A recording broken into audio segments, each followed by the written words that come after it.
In this village, a ghost eats people's heads, but the real fear lies not beneath the water, but within people's hearts. The story takes us to a small village in 19th century Vietnam. Even the mornings are shrouded in fog, and a strange fear hangs in the air. For 5 years, the people have lived with a shadow, a terrifying legend they call the drowning ghost. The villagers believe a vengeful spirit lives in the lake. This spirit not only kills people, but drags them underwater and eats their heads. So far, 8 people have died, and their headless bodies were found on the shore. The entire village is trembling. Amidst this fear, we meet Moon, a clothing merchant. She is a strong and courageous woman who loves her niece more than life itself. But Moon's world shakes when her niece suddenly disappears. 5 days pass. Moon searches everywhere but finds no trace of her. She only finds her slipper floating on the shore of the ominous lake. The villagers and the district chief assume that this too is the work of the drowning ghost. Everyone believes the girl is dead. The chief forbids his soldiers from searching for the child, saying it is beyond human control. But Moon refuses to accept this. She believes in logic and cannot follow blindly. It is then that she notices an important detail everyone ignored. In previous cases, the body was found on the shore, but her niece's body is missing. She believes her niece might still be alive. She suspects this is the work of a human, not a ghost. So, she calls someone for help, a detective who relies on science and observation, not rumors. He is famous for solving mysteries that people suspect are supernatural, but this detective usually finds human greed at play. His name is Keen. Keen arrives at the village with a sword and a sharp mind. He immediately senses the spooky atmosphere. Small temples are everywhere, and incense smoke fills the air. Keen notices something else strange. Some of the villagers are suffering from nosebleeds. Keen goes to the chief's house to meet Moon. There, Moon is arguing with the guards, begging for help. Keen intervenes and uses his authority to help her. We learn that Moon and Keen have a history. Keen once arrested Moon's corrupt ex-husband. Yet, Moon respects Keen's honesty. Moon tells him, "The chief is useless. People are scared, and my niece is missing." They go to the niece's house, where she lived with her father. Keen begins his investigation. He learns that Moon's niece was a quiet girl with no enemies. But a major clue emerges. 2 weeks ago, a thief tried to break into her room. The girl bravely stabbed the thief in the hand with a sharp object, causing the thief to flee. The thief stole nothing valuable, just pottery. Keen checks the room and finds the girl's clothes and savings are still there. She didn't run away. She was taken. Keen decides to visit the lake shore. Moon wants to come, but Keen refuses to keep her safe and prevent rumors. At the prison, Keen meets a fisherman who says the chief has hired a shaman to cleanse the village. Keen doesn't believe in magic, but he meets the shaman anyway. The shaman gives Keen an amulet and warns him the ghost is bloodthirsty. When Keen asks about the local plants, specifically a burr fruit found on the niece's slipper, Moon arrives. She insists on helping. She explains that this fruit only grows in one place, a secluded waterfall in the hills. This brings hope. Keen and Moon head to the waterfall. Once there, things get serious. Keen finds fresh blood on the rocks. Moon panics, thinking it is her niece's blood. Keen tries to calm her, suggesting it might be an animal, but he is suspicious. They search until dark but find nothing. That night, Keen stays at a guest house. The shaman's incense smoke drifts through the village. Trying to sleep, Keen experiences the same symptoms as the villagers. His nose starts bleeding, he feels restless but eventually falls asleep. He has a terrifying nightmare. In the dream, he sees Moon's niece near the water. Suddenly, hands emerge and pull her down. Keen tries to save her, but when he pulls her up, he holds her severed head. Keen wakes up trembling. The line between reality and dreams is blurring. The next morning, Keen returns to the facts. He goes to the market to trace the girl's last steps.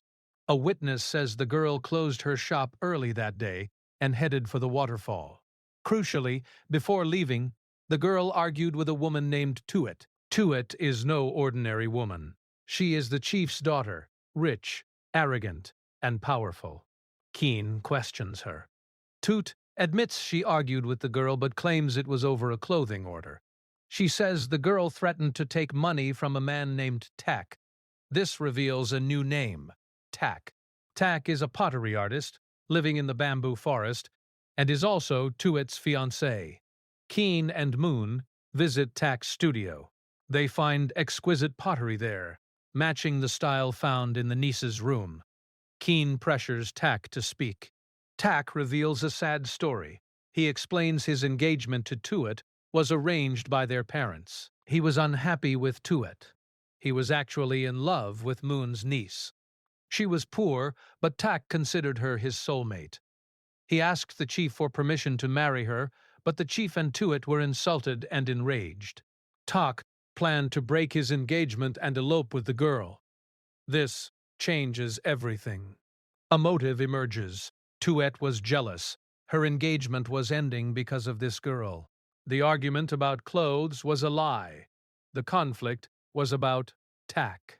Tuet had even spread rumors that the girl was pregnant to shame her, though Tak denies this. Keen summarizes the case. The thief in the niece's room was not random. Perhaps Tak sent the thief to steal evidence of their relationship, or someone else did.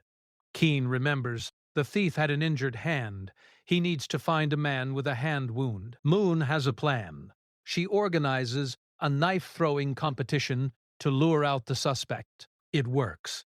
Keen spots a man named Dong, a notorious thief with a bandaged hand. Keen follows him and finds the stolen pottery. He catches him. Terrified, Dong confesses. He admits to stealing but denies killing the girl. He begs for mercy, saying the chief ruined his life. Then, he reveals a secret. The night he stole, he saw Lady Wang, the chief's wife, sneaking out of the girl's house. This means the chief's entire family is involved. Keen confronts the chief's wife and daughter. The situation is intense. Keen lies, claiming that he has a witness who saw Tuet at the waterfall. Under pressure, Tuet breaks down. She cries and confesses. She admits she met the girl to tell her to stay away from Tak. Tuet says she pushed the girl in anger. The girl fell and hit her head. Seeing blood, Tuet thought she killed her and ran away.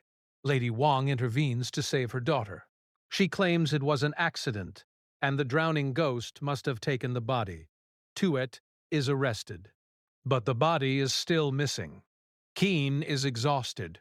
The incense smoke thickens, and he begins to hallucinate.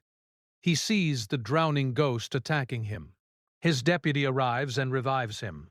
The deputy brings old case files. Keen looks for a pattern. He reads that 30 years ago a family of 14 people were beheaded as traitors. The man who ordered the execution was the young chief. While Keen studies the past, something terrible happens. A headless body is found on the lakeshore. The village panics. Moon is terrified, believing it is her niece. The chief's family is relieved. They think this proves the ghost killed the girl and Tuet will be innocent. But Keen examines the body. He sees what others missed. The skin on the body is smooth with no wrinkles. If a corpse had been in water for a week, it would have decomposed. Also, the head was cut cleanly with a sharp weapon. Keen realizes this is not the niece. It is a fresh corpse of another girl, dressed in her clothes to close the case. If this body is fake, the niece might still be alive. Keen knows that Dong is hiding something. Keen finds the niece's jewelry box with Dong. He learns that Dong and a maid are working together. They are blackmailing Lady Wang. Dong witnessed the fight at the waterfall. When Tuet ran away, Dong realized the girl was alive but unconscious. Instead of saving her, Dong hid her in a cave to extort money. Dong threw the slippers in the lake to fake the ghost story. Later, he killed an innocent woman to plant a fake body so he could demand a huge payment from Lady Wang. Lady Wang agrees to pay to save her honor, but secretly plans to kill Dong. She takes the money into the jungle. Keen and Moon follow her. They arrive at a cave where Dong has the niece tied up. He brings her out. Lady Wang tries to frame Dong, but violence erupts. Keen appears. Dong attacks him with a sword. They fight fiercely.